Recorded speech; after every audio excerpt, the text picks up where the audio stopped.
तन्हा बंदर। बहुत दूर एक सब्ज और नीले पानियों वाले समंदर के बीचों बीच एक जजीरा था। सूरज हर सुबह चमकता और इस जजीरे पर सफेद रेत को चमकाता और जजीरे के अर्ध गिर्द समंदर के पानी को भी गर्म करता।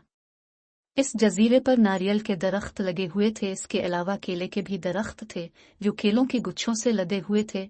और सीन जजीरे पर पता है कौन रहता था? सिर्फ एक छोटा सा भूरे रंग का बंदर जिसकी दम बहुत लंबी थी और इसमें बिल भी पड़े रहते थे। अहमद अदनान तारिक।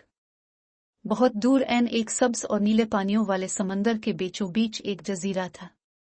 सूरज हर सुबह चमकता और इस जजीरे पर सफेद रेत को चमकाता और जजीरे के अर्ध गिर्द समंदर के पानी को भी गर्म करता।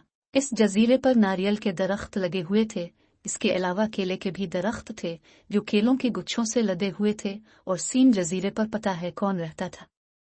सिर्फ एक छोटा सा भूरे रंग का बंदर जिसकी दम बहुत लंबी थी और इसमें बिल भी पड़े रहते थे। वो छोटा बंदर अक्सर साहिल समंदर पर बैठ जाता और मायूसी में ऊंची आवाज में कहता, मैं कितना अकेला हूँ, काश मेरा भी कोई दोस्त होता। लेकिन वो जानता था कि इसकी आवाज सुनने वाला दूर दूर तक कोई नहीं। एक दिन वो यूं ही बैठा हुआ था कि एक बड़ी ही रंग बरंगी मछली ने पानी से अपना सर बाहर निकाला और इससे कहने लगी, आओ मेरे पीछे तीर कर आओ, मैं तुम्हें एक ऐसे जजीरे में ले चलती हूँ जहाँ तुम्हारी तरह के बहुत से बंदर मौजूद हैं, उनकी दामें भी तुम्हारी तरह की ही है। बंदर अफसुर्दगी से बोला, लेकिन मुझे तो तैरना नहीं आता। प्यारी मछली, क्या तुम मुझे तैरना सिखा दोगी? मछली बोली, क्यों नहीं, तुम पानी में चलना शुरू करो और जैसा मैं कहती हूँ वैसा ही करो। बंदर ने इसका कहा माना और पानी में आ तल गया। जब पानी गहरा हुआ तो मछली कहने लगी, अब पानी जमीन से उठाओ और बाजू हिलाओ। बंदरों की चीख निकल गई। वो बोला, मुझे ये काम बिल्कुल पसंद नहीं है, मैं सारा गीला हो गया हूँ। रंग बरंगी मछली की हंसी निकल गई और वो तैरती हुई दूर निकल गई, जबकि बंदर खुश्की पर बैठकर बड़ी देर तक खुद को साखाता रहा। करीब ही एक सफेद बगला खड़ा था। बोला, आओ मैं तुम्हें अलिफारना सिखाता हूँ, जल्दी करो, मैं अलिफारने लगा हूँ।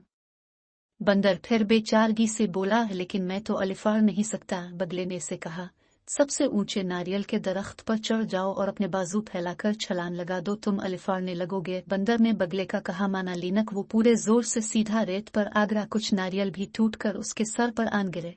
बंदर ने आदेर अलिफादेर बगले को देखा, मगर वो तो अलिफार कर जा चुका था। तभी बंदर के जहन में एक तरकीब आई। वो छलांग लगाकर खुशी से उठा और कहने लगा, मैं नारियल और केले के दरख्त काटूंगा और उनसे कश्ती बनाऊंगा। इस कश्ती में बैठकर दूसरे जजीरे तक जाऊंगा जहां मुझे बहुत से दोस्त मिल जाएंगे। तभी समंदर से एक आवाज आई, ये बहुत ही अहमकाना तरकीब है। बंदर ने देखा तो वो एक सब्ज रंग का छोटा सा कछुआ था जो आहिस्ता आहिस्ता खुश्की से समंदर की तरफ जा रहा था। वो कहने लगा, अगर तुम जजीरे के दरख्त काट लोगे तो खाओगे कहाँ से, और दूसरे परिंदे भी भूखे मर जाएंगे। बंदर अपना सर पकड़कर बैठ गया। कछुआ बोला, मैं तुम्हें अपनी पीठ पर सवार करके वहां ले जाता, लेकिन तुम बहुत बड़े और भारी हो। ये कहकर कछुआ समंदर के पानी में तैरता हुआ गुम हो गया। बंदर उसके जाने के बाद फिर अकेला रह गया। वो इतना उदास था कि रोने लगा। फिर अचानक समंदर से एक बहुत बड़ा कछुआ निकला, इसका रंग भी सब्ज था। वो आहिस्ता आहिस्ता छोटे बंदर के पास आया और इससे कहने लगा, आंसू पोंछ लो और मेरी पीठ पर बैठकर मजबूती से मुझे पकड़ लो, अब तुम कभी अकेले नहीं रहोगे, मैं तुम्हें दूसरे जजीरे तक ले चलता हूँ। कछुए का खौला इतना बड़ा और सख्त था कि बंदर को अंदाजा हो गया था कि वो महफूज रहेगा।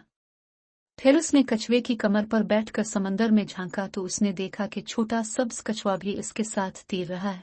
नन्हा कछुआ बोला, मुझे इल्म था कि मैं तुम्हारा बोझ नहीं अलिफाटे सकता, इसलिए मैंने दादा जान से कहा कि वो तुम्हारी मदद करें, वो बहुत अक्लमंद और नेक दिल है।